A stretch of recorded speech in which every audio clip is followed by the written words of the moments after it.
Welcome back, ladies, gents and Pikachus, to another episode of Let's Have a Look at the Quran.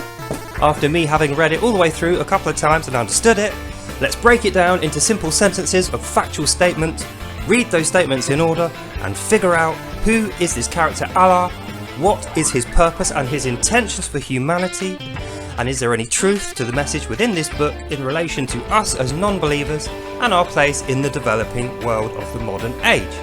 So, if you remember, last time we got so far as Adam dropped from Earth. We went through the story of Adam dropping with Allah to Earth and being under a curse of having to find his own food and water, being tasked with spreading the worship of Allah under the threat of death and burning in the eternal fires.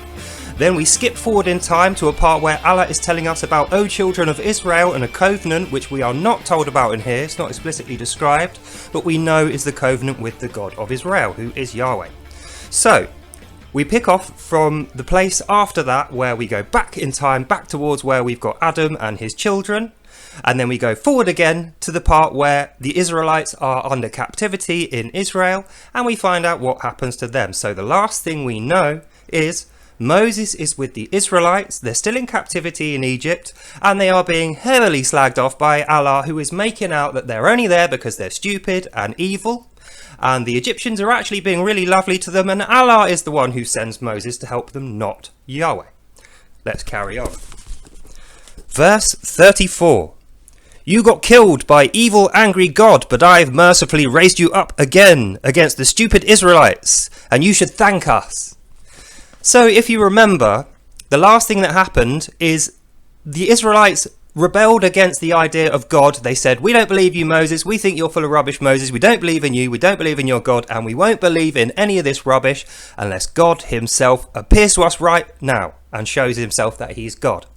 So in a kind of unlikely move for a powerful, merciful and lovely God, he does. He shows himself and he goes, and he shoots down all the Israelis with lightning bolts and he kills them all where they stand. It's in here. We went through it. If you don't believe me, as I always say, buy yourself one of these, read it word for word, and you'll find out this is exactly what is described in the Quran. So, what does this verse mean?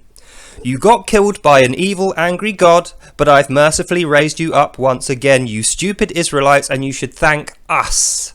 What he's saying here, if this is to be believed and is true, is the God that hit them with the lightning bolts and killed them is actually real, even though it's not Allah, because Allah is the one describing this. So Allah's not describing himself. He says, you got killed by this evil, angry God with the lightning bolts, and we raised you up, not the God. So that's what he's saying here. He's saying, actually, the God of Israel does exist because he's shot a load of people, Israelites, with lightning bolts and killed them all.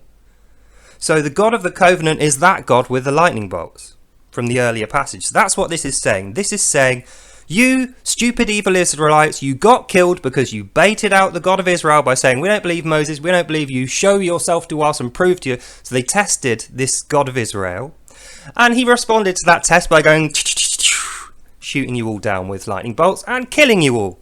And Allah is describing how, although you were all dead in the ground, all you nasty evil Jews, because your own God killed you, we, Allah and Allah's angels, we took pity on you and we raised you up out the ground to be back alive again. We healed all your bodies from the evil lightning bolts of God.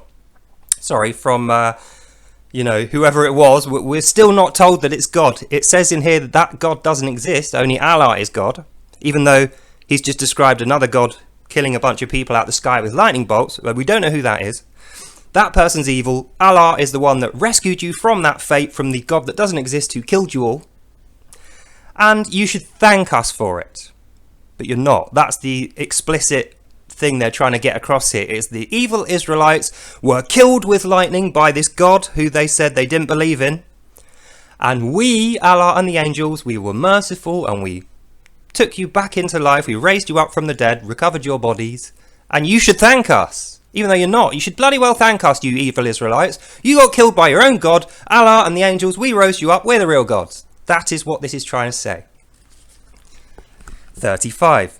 We fed you posh Western food like quails and fine wine, but still you fought with us, you pathetic Jews. You're only harming yourself, you silly morons. Remember, this is my interpretation of what's written in here. So everything I've written here is factually in there. It's just written in a far less fun and informative way, and it will take you a lot longer to get through. So, verse 35 says what Allah and his angels are saying to the resurrected Israelites. That's what it's saying here. The Israelites got killed by the lightning of this God that doesn't exist, but they died from it anyway. Allah and his angels raised the Israelites back up from the dead, so now they're alive only because of Allah and his angels.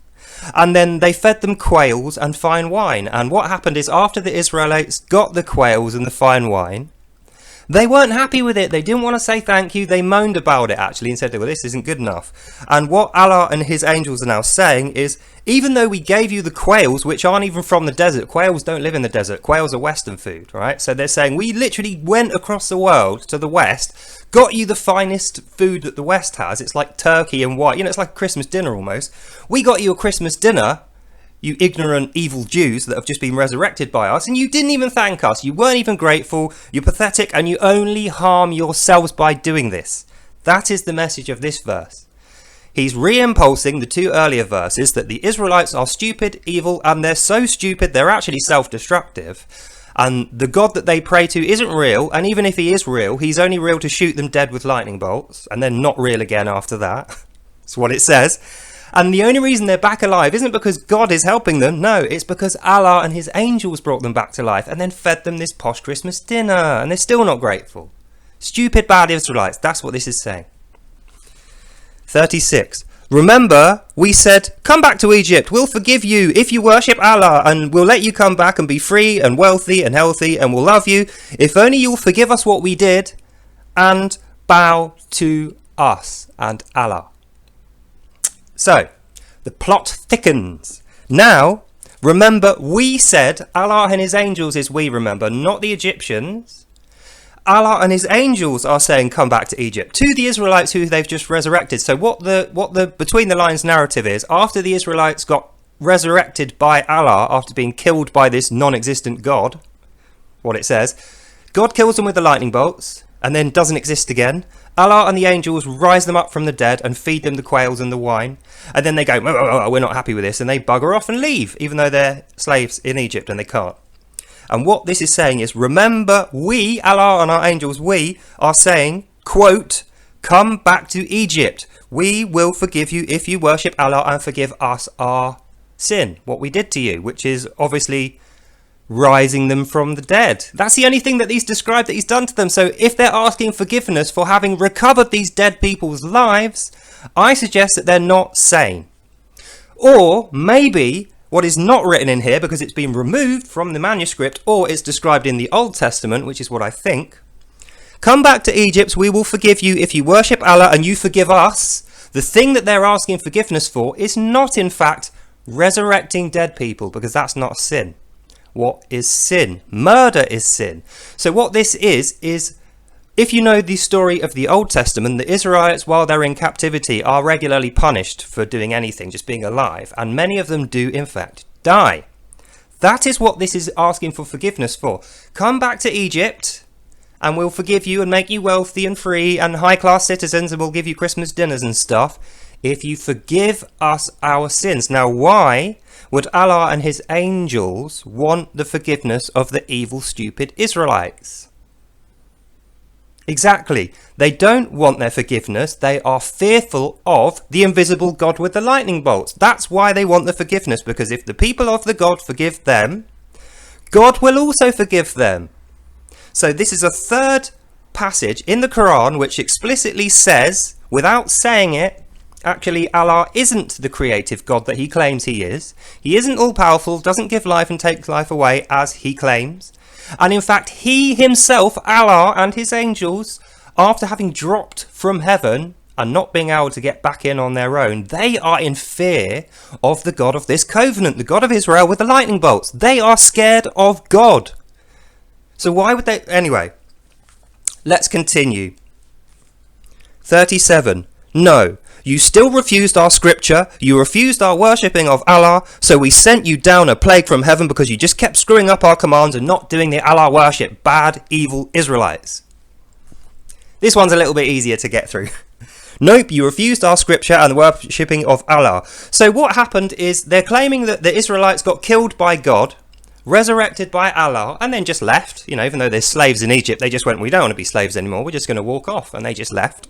As they were leaving, Allah is shouting to them, you still refusing to worship Allah, you're evil, right? And he's saying you're refusing the scripture now. So at that point, when they're slaves in Egypt, they were offered the Quran, and they were told, if you take this Quran and you say you don't believe in the God with the lightning bolts who just killed you, who we resurrected you from being killed by, if you claim Allah is God instead and you worship him and you disavow the God of Israel and your covenant, we'll let you live. Not only will we let you live, we'll let you be wealthy guys with Christmas dinners every day and land, and we won't try and kill you, we'll keep you. Still, the Israelites, no, because they're dumb, stupid, evil and nasty, say no, we're not doing that, we've got our God, we've got our covenant, whatever you do, it's not going to change our minds.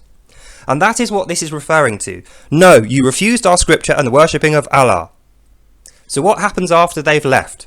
We sent you down a plague from heaven because you just kept screwing up our commands and you refused to do the Allah worship, bad, naughty, evil Israelites. So what is this plague that they get sent down from heaven, I wonder? Because it's not actually described in here. But if we refer back to the Old Testament, the other version of the story of the Israelites in Egypt, you might remember that the plagues go the other way. What happens to the Israelites is they're kept in captivity by the Pharaoh, and Moses is trying to negotiate their release, but he just kept saying no, he doesn't believe in God, Moses, anything else. And Moses says, if you keep refusing to let the Israelites go, my God has tasked me to set plagues on you, as in the Israelites are going to put the curse on the Egyptians and Pharaoh through Moses with his covenant with God. So that's what this is referring to. We sent you down a plague from heaven because you kept screwing up our commands and not doing the Allah worship. No, it's the other way. What happens in the Old Testament is the Allah worshippers, Egypt, they are the ones that get the plague from Moses through God because they won't let the Israelites pass. And that's how the story goes. But in here, no, what happens is God kills the Israelites, but they got better. Allah raises them up again, they recovered.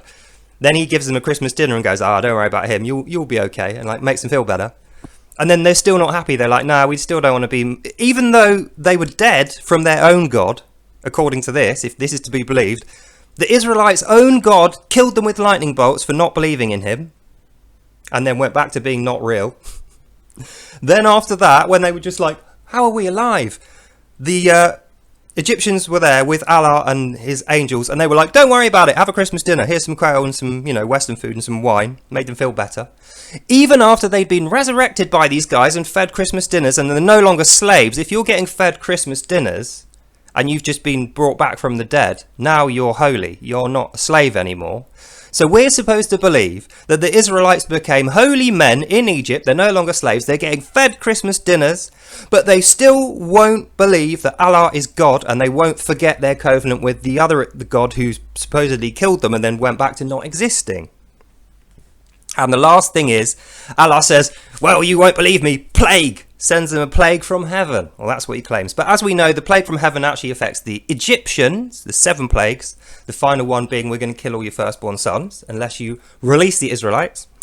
And that's exactly the opposite of what happens here. So we'll continue. 38. Also, we told Moses how to whack rocks with his stick so that Allah would give you waters of your own. And remember, we gave you quails in the last passage.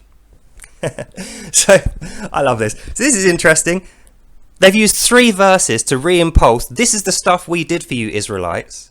Even though, you won't worship Allah, you won't accept our Qurans, you don't want to be Muslims of your own volition, we can't convince you or bully you or force you. There's nothing we can do to make these Israelites become Muslims. We can't bring them back from the dead and make them Muslims, they still won't have it. We can't give them Christmas dinners and release them from slavery, they won't have it, so we put them back in slavery. Even then, we told Moses how to whack the rock with the stick so that water would come out, because they're in the desert, everyone's got their own water source and they generally don't want to share it. So what we're supposed to believe in this is even though the Israelites got killed by their own God, resurrected by Allah, released from slavery into a feast of Christmas dinners by Allah and his angels in Egypt, we're supposed to believe that happened. Even then, they didn't want to become Muslims, and without being told any more, so as far as the Quran goes, they're still sat at the dinner table eating the quails and wine with Allah and his angels, and the Egyptians aren't slaving them anymore. remember. We're going back into, while they're doing that, we're being told, remember, we, Allah and the angels, we were the ones that told Moses how to make the rock give water by whacking it with the stick. Because in the Old Testament, when they're in the desert and they're pleading for water with Moses because some of them are dying, Moses asked God, how do I make water in the desert? And God says, don't worry, I'll stick up for you as long as you keep my covenant, which you have. Take your stick and command a rock to give water by whacking it. And he does it, and then the water comes out the rock, and it's a well. So what we're supposed to believe in verse 38 is that Moses was actually told by Allah how to do that. How to get water out of rocks in the middle of the desert. Allah is telling the Israelites and Moses how to do that, even though previously they were actually enslaved and they weren't allowed to go on their way. Otherwise they wouldn't be in Egypt at all. Why would Israelites be in Egypt at all if they weren't enslaved there? Why would Moses be there trying to lead them out if they couldn't leave?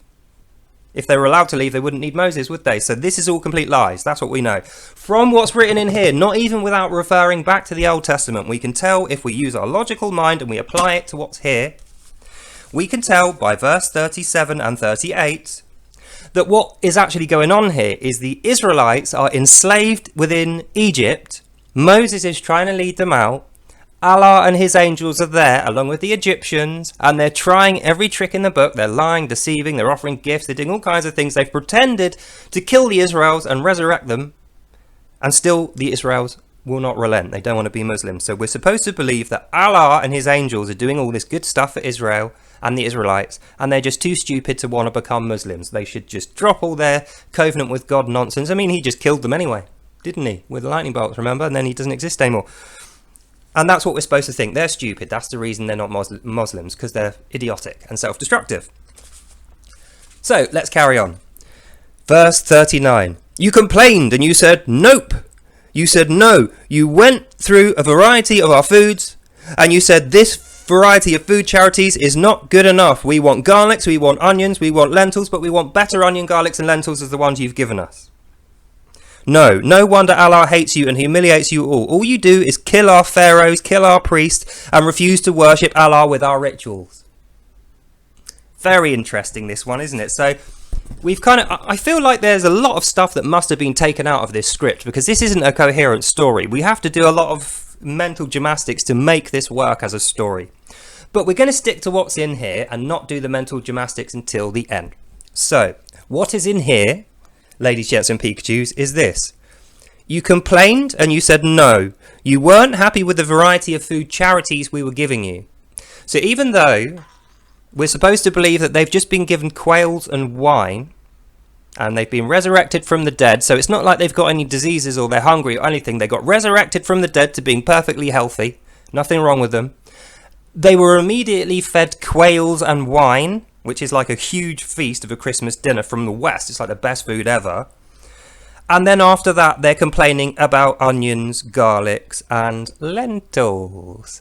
So if you think about it, why would they be complaining about onions, garlics, and lentils if in fact they just got given quails and fine wine? And why would Moses have to know about the stick trick to make a well out the ground if they had wine? I would suppose, even though it's not expressly said in here, I would suppose that these two bits, even though they're right next to each other in the Quran, there's a big chunk of text missing, because there's no way in the story that they got resurrected, given a feast of quails and wine, and then before the end of the feast and they leave the table, they're being told, remember, we are the ones that taught Moses how to do the stick trick to give you a well. And they start moaning about other food sources they aren't currently eating, like they're eating quails and wine, but they're going, we don't like onion and lentils and all the other stuff, the Islam food. So that's what we're supposed to believe. And I don't. But anyway, let's carry on. 40. Only those who believe the Quran shall be rewarded and see the last days. The Jews, the Christians and the Edomites, no, never. Now, this is interesting, because one thing I can tell you is this bit about the Jews, the Christians and the Edomites, no, never, that isn't in this English translation. The one that is in this one, which is obviously, as you can see, only written in Arabic. So I added that into here because they have missed it out of here, but it is in the Quran. The Quran is one book. They claim that the Quran is universal. There's not 2 versions, 3 versions, edits, translations. There is one version that can be transliterated into English, which is what this claims to be. It says in the foreword. That's what it is.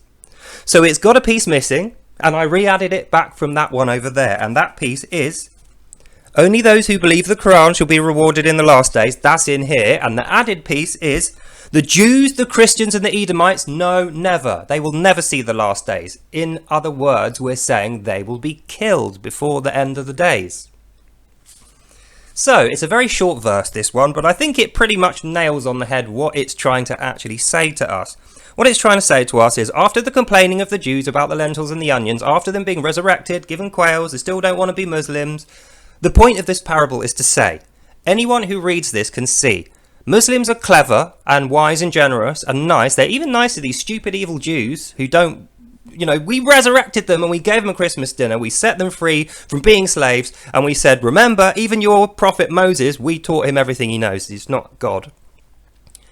If you still don't want to be a Muslim after hearing all that, then you don't deserve to live and see the last days. And these people who are not Muslims, who don't want to take that as gospel, the people who don't believe this are the Jews, the Christians and the Edomites. Now, just a bit of trivia for you. Edomites are like Yemenis. They're a tribe of that place. They lived near to where current day Israel is. They lived in the Middle East, around that area. They weren't Jews, they weren't Christians and they weren't Muslims, but if history is to be believed, they kind of did worship Yahweh. They just didn't know what his name was. Their God had all the same kind of, it was very similar to Yahweh and they did very similar worships. In fact, later on in their lives, they do officially convert to Judaism. I don't know if they still do that in this current day, but in history, that's what happens to the Edomites. Half of them die, the other half become Israelis. So anyway, let's carry on. 41. Remember, we bettered your covenant. We bettered it and we raised ourselves even higher than your Mount Sinai. We told you then, hold our rituals to worship only Allah. Never forget what happens to you in Egypt, so that you must fear only Allah, who is your Lord. Now, this is the last bit we're going to go through for now, but it's very important that we break this down in relation to what we've seen. Remember, we bettered your covenant. So now it's expressly admitting, even though it tried to trick us earlier, it's admitting that the covenant made with God has ended as far as the Quran's concerned, because God killed them with the lightning bolts and they went back to not existing, and they bettered it by raising them from the dead. So now Allah and his angels and the Muslims are actually taking full responsibility for the Israelites and the Jews being alive. As far as Muslims and this document in the Quran is concerned, the Israelites were wiped out by God with the lightning bolts because they didn't believe in him, and they said, show yourself or we won't believe you. And he went and killed them all. So they all died, and then that God went back into not existing again after that. After that, they were raised from the dead by Allah and his angels in Egypt. Not only were they raised from the dead to be back to full health, normal, no diseases, no injuries, nothing. They weren't slaves anymore. And they were offered Christmas dinners in Egypt by Allah and his angels. But they still didn't want to become Muslims. They still refused to do it. They still said, no, we're going to keep our rituals with the covenant. We're still going to eat not pork. We're still going to eat not shellfish. We're still going to do the same stuff we were doing as Israelites and worship God. And then they were sent a plague from heaven. We're not expressly told what that plague is, but they're given a disease. Maybe it's Allah disease from the first, because those who are non-believers are given a disease called Allah disease. That was in the first bit of the book. So maybe the disease, the plague they're sent from heaven, is actually Allah disease. But we'll find out later. So, then we get to the bit that says, we raised ourselves higher than your Mount Sinai. What does this mean? Mount Sinai is the place where, it's in Egypt now, but it used to be capital of Israel, or near to the capital of Israel, before the war, and then Egypt took the bit back. And then they got invaded and Israel gave it back to them. But anyway, Mount Sinai is a big long mountain, a big tall mountain, and the thing that's important to know about Sinai is the location of the burning bush in which Moses enters into the covenant with God. The one who kills them with lightning bolts and now doesn't exist anymore. That God. So what this is saying is, remember, We bettered your covenant even after your God killed you by cancelling it. We raised you back from the dead after your own God killed you. So the covenant is no more. It's done. And even if it is done, we are better than it because we are higher than the God of Sinai and the burning bush, the tablets of the stone commandments and everything else. That is what this is saying. They're saying, we're telling you one last time, stupid evil Israelites. Your God tried to kill you and you were dead. We were the ones that brought you back to life. We were the ones that gave you quail and wine. We even told your prophet everything he knows. It wasn't your God who was commanding Moses. It was our God, Allah. And you should worship our rituals, not your own. So you should eat the things we tell you to eat and not the things you eat. You should do the worship of Allah and not the worship of your God. You should forget about your covenant, which is cancelled, and we're better than it anyway. And then the last thing it says is, never forget what happened to you in Egypt, so that you might fear only Allah, who is your Lord. So actually, it's a threat again, even though at the start they're raising them from the dead, giving them Christmas dinners, and they're like, yeah, we like you now, Israelites. All you got to do is, worship Allah and we'll be your friends. And they were like, no, we're okay, thanks. That's all gone. Now we've got to the part where they're saying, never forget what happened to you here. Allah's the Lord, not your one. Your covenant's bullshit. Your covenant's nothing. It doesn't matter. Your God isn't real. Your God doesn't care about you. He killed you. We raised you up. The only reason you're alive is because of us, Allah, and the angels. And as you leave, which we don't know how they're leaving, and we don't know why they're not slaves anymore. We just know that they got killed, resurrected. And then the Egyptians were like, okay, well, they're not slaves anymore then. Now they're leaving with Moses. And as they're leaving, a parting gift from Allah, his angels, and the Egyptians is to say, never forget what happened to you here. Fear Allah. Allah is your Lord. End of passage. So, still need my notes actually. So, what we've learnt here from the next 8 pieces of the Quran is the evil, angry God of the Israelites, in fact, does exist. Whether he's evil or not, according to the Quran, isn't the issue. The issue is earlier on in the book, the first 8 verses, we're told, there is no other God but Allah. Allah creates everything and destroys everything, and the whole world revolves around Allah. We have to worship Allah, and there isn't anyone else.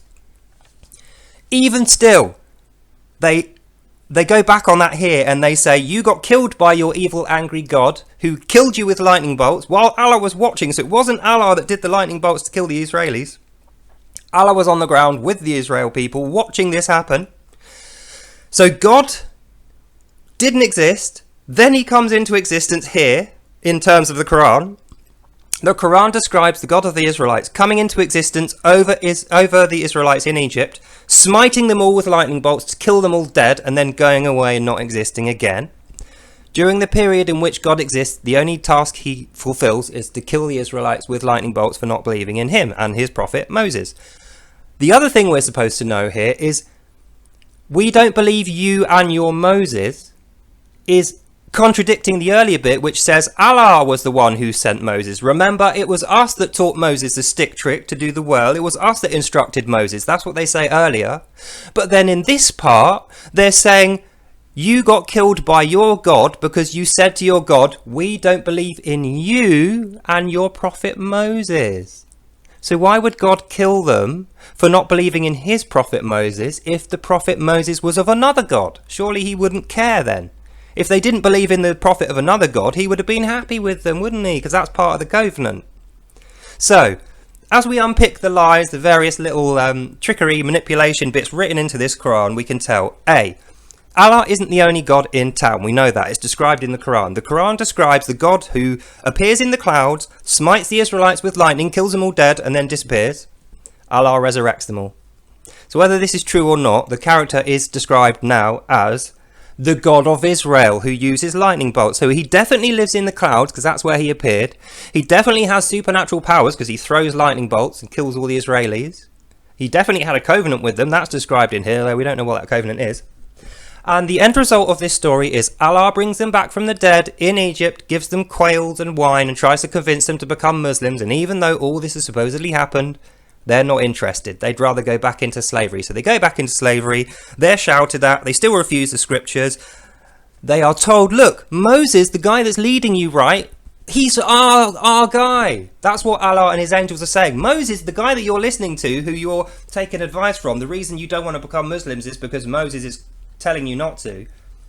Moses is our prophet. That's what they're saying. But Moses doesn't agree with this. Moses leaves with the Israelites. So that's what happens at the end of this, after they've whinged about the food. Even though they got given quails and wine, they ended up moaning about lentils. Now, correct me if I'm wrong. You don't eat lentils with quail. Lentils is cheap food that you eat if you don't have meat. So you wouldn't have quails and lentils at the same time. So they're moaning about the lentils, even though they've got quails. Then they're told, only those who believe the Quran shall be rewarded and see the last days. The Jews, the Christians, and the Edomites, no, never. So they're expressly told, by the way, if you leave and you don't agree with us that Islam and Allah are the ones to worship, you will be punished. Then they're given a plague from heaven. Well, we're not told what the effects of this plague are, or we're not described what this plague is. We're just told to get plague from heaven, so it might be Allah disease. And then finally, the Israelites leave Egypt along with Moses, completely unharmed, out of captivity after they've eaten the quails. As they're leaving, a parting shot from Allah and his angels and the Egyptians is this. Remember what happened to you here, even though we managed to get, we couldn't kill you, we couldn't do anything, you know, you actually managed to get away from us without doing any fighting or being killed. Moses and your God has obviously protected you, and that's the reason we're so angry we can't kill you. We're going to have to let you leave because we're terrified of God, who is not Allah. Allah's there. But as they're leaving, you Israelites, we don't like you anymore. Remember Allah. Remember what happened here. Allah is your Lord. But they can't convince them. So that's the conclusion of these 8 passages is we are now introduced to the God of Israel as a real God in the Quran. He's expressly in here. And I will keep saying to you, if you don't believe me, buy this, read it yourself. And if you want the bit about Jews, Christians and Edomites, which is removed from here, this is edited with pieces removed, even though it claims that it's the one and only universal Quran, it is not.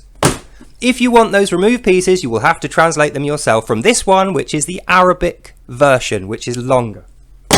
So, in conclusion, what do we know about Allah now? We know that Allah is in fear of the God of the Israelites, who the covenant is with. We know that he lies and deceives every single person he comes across, and we know that he has a deep hatred of humanity, Adam and his progeny, which are the Israelites. And he's found this other group of people, the Egyptians, and he's convinced them all to worship him. But even though they all worship him, they can't understand the things that he does, and they can't kill the Israelites. Because the Israelites leave, and as they're leaving, they're getting shouted at. You bastard Israelis! Allah's the God, not your God. Allah's your Lord, not your God. But they can't kill them. Which is in contrary to the earlier parts of the Quran, which clearly says if people don't believe in Allah and won't worship him, chop off their heads and kill them, or you'll burn in the fires forever. So what we see here is the Egyptians are either willing to burn in the fire forever with Allah by their side, you know, he's literally there, or they are far more afraid of the God of the Israelites and his lightning bolts from the sky that kills all the Israelis. They're more scared of that guy than they are of Allah. That's in here. That's literally expressly in here. So that's the conclusion of this passage. We learn Allah's scary and nasty and bad and lies and tricks and isn't God. He himself and his Egyptians are terrified of the God of Israel. And that is expressly written in the Quran, as we have just seen. So we'll end it there. Oh, these are getting so long, 35 minutes. So we will end this episode there. Next time we will find out what happens after the Israelis pass over out of Egypt. And by the way, that's what the Passover is. The Passover is the curse or the plague visited by the God of Israel on the Egyptians. If you're Israeli, paint a little red X on your door and the angels of God will pass over you and not apply the curse to you, the plagues. That is the whole point of Passover. But anyway, we'll talk about that in the next episode tomorrow. Hope you learned something and you enjoy this, and I'll see you there tomorrow. Take care, and see you next time. Bye. Oh, imagine that. I nearly forgot to say God bless you all. God bless, God bless, God bless. The proper God, not Allah, who has claimed that he is, but has proven that he's not. Take care, and I'll see you next time. Bye now. Bye, bye, bye.